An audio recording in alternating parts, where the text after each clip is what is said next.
Bernard Pruneau.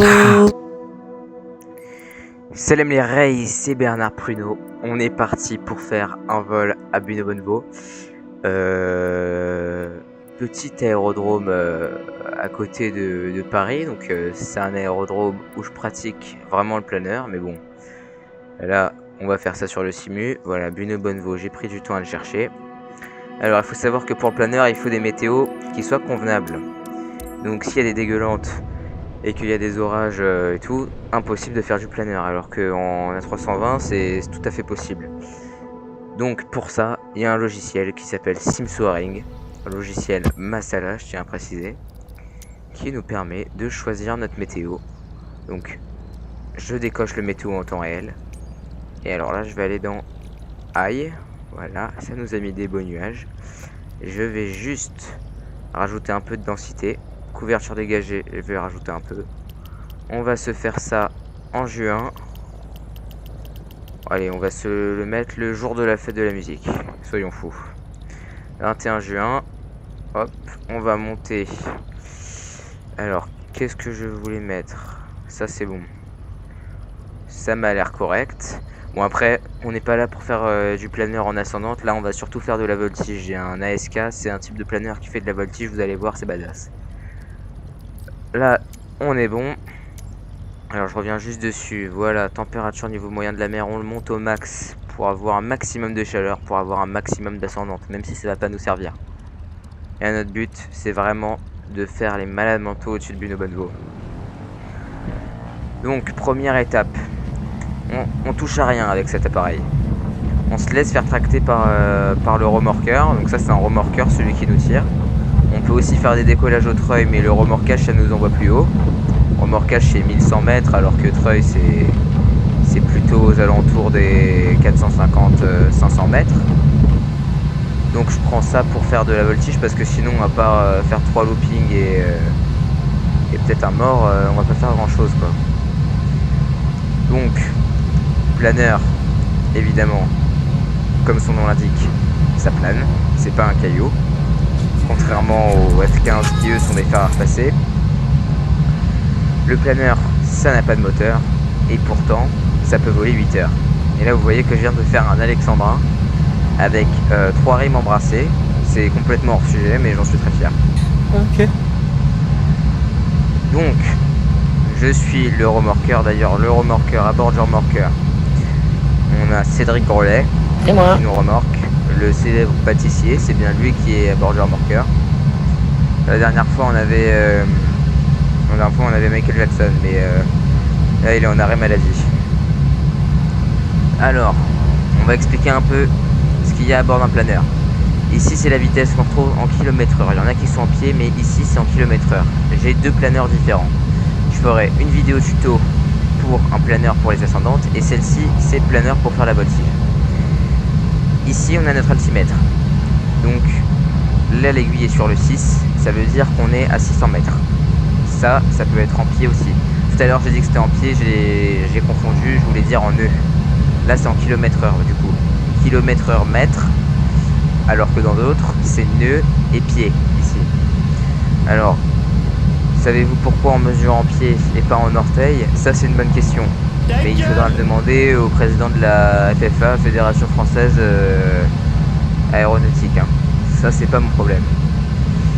Ici, petite aiguille sur le 5, constante. Ça veut dire qu'on prend 5 mètres par seconde. Donc vous allez voir tout à l'heure, on va perdre des fois des mètres par seconde. On va descendre à moins 5 mètres par seconde carrément à des moments. La nouille sautée, là, la nouille instantanée, là, qui fait que des zigzags sur les pare-brises. Ça, jamais compris pourquoi.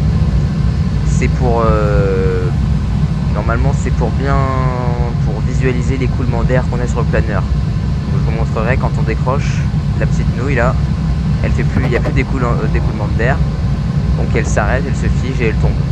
Mais bon, là ça nous sert à rien vu qu'on est en voltige. Donc exemple, je vais venir décrocher. Alors déjà, je lance les fumigènes très important, très charismatique. Voilà, je viens de lancer les fumigènes. Et alors là, on décroche. Décrocher, ça veut dire que on va perdre en vitesse comme ça. Voilà, là on a décroché et vous voyez que le planeur il a plus aucune vitesse. Et là pour le coup on retombe comme un caillou. J'attends de remonter à 150. On va pouvoir commencer les premières figures. On se met sur le dos. Alors, premier looping. Regardez derrière, c'est très stylé. Deuxième looping, allez on va s'en faire 3.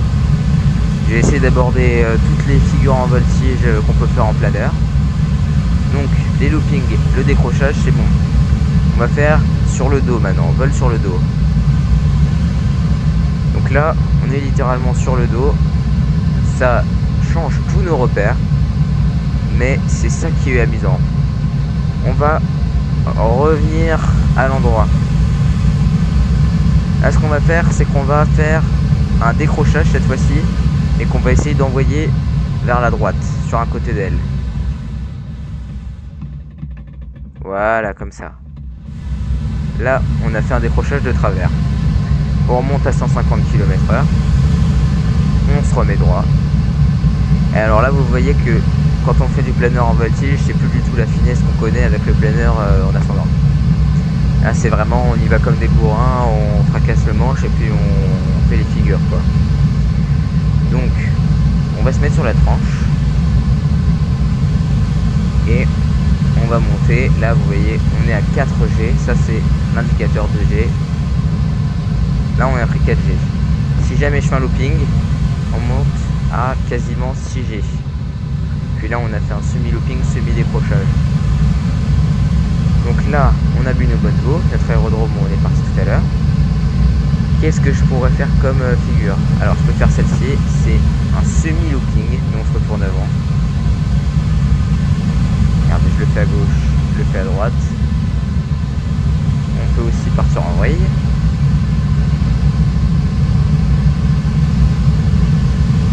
On va éviter de se cracher dans les tchatchis quand même. Alors là on a perdu les repères, donc on va retrouver l'aérodrome. L'aérodrome est ici, voilà. Et on va tout simplement atterrir en faisant une boucle. Donc là on avait notre avion remorqueur, il faudrait quand même éviter la collision, ce serait ballot. Mais je fais la boucle à droite.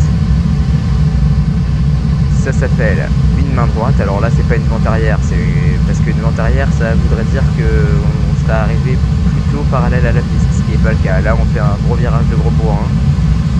Bon, comme on dit, mentalité Bernard Prenot. On n'est pas là pour rigoler. Sur ce planeur, le train d'atterrissage est toujours sorti. Alors là, vous voyez qu'on n'est pas du tout aligné. C'est du grand n'importe quoi. On s'aligne en dernière minute, littéralement. Là, on est aligné. Après, le planeur a tendance à s'aligner très tardivement, contrairement aux avions de ligne où on peut s'aligner plusieurs nautiques avant. Et là, j'ai fait un butter. On peut sortir les speed break. Voilà, le vol était court mais intensif. C'était Bernard Prenot. Ciao.